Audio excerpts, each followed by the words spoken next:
Hello, lords and ladies. Welcome back to Cartoon Hangout, your place for all things cartoon. Since some of you wanted me to cover more of Netflix's Kitti Katz, I decided to tackle episode 2, Spirit Cats. After the events of the last episode, the girls end up getting detention for skipping the field trip. It's the bare minimum, but I like that there's already continuity being established, and them vanishing wasn't just swept under the rug by the next episode.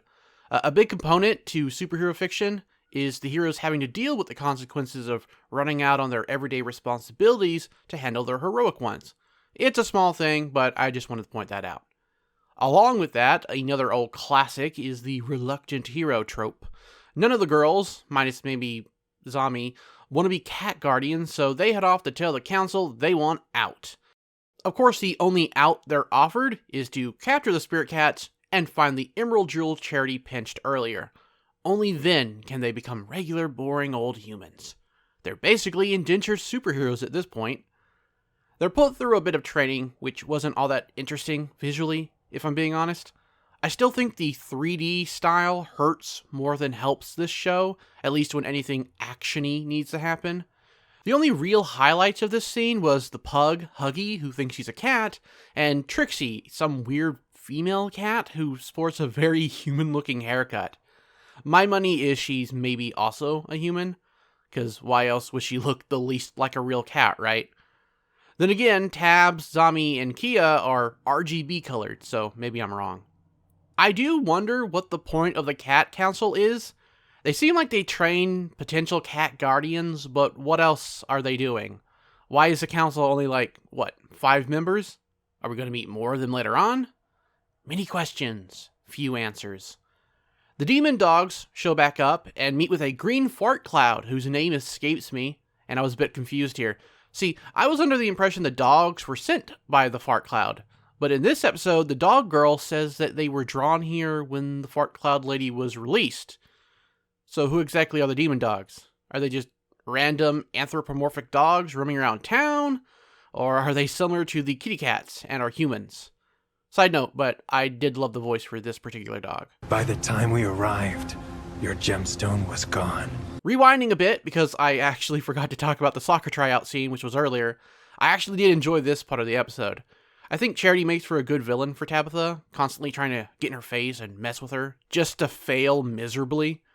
If she can get fleshed out even further, I think the dynamic she has with Tabs will be an entertaining one.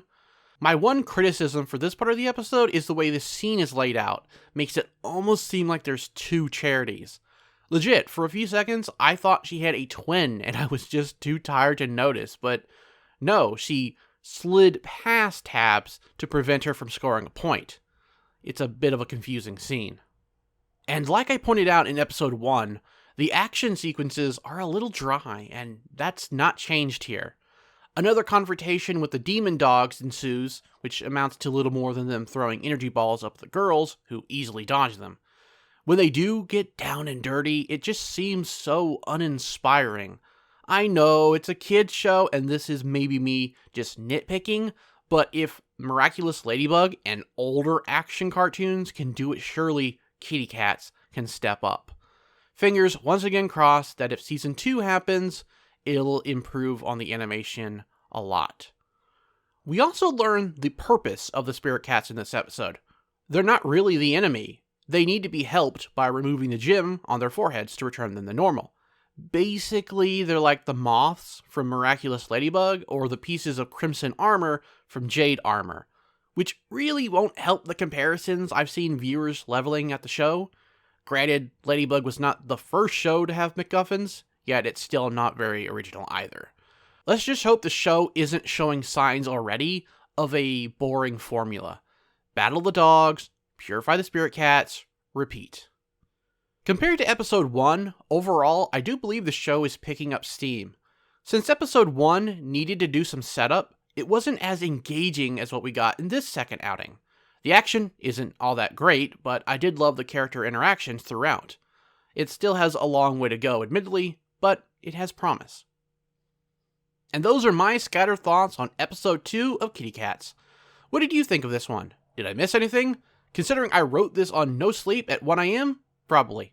Before I go, I'd like to remind you that you can watch these videos earlier than others by becoming a member, and I do sell my own merch, which you can find linked below.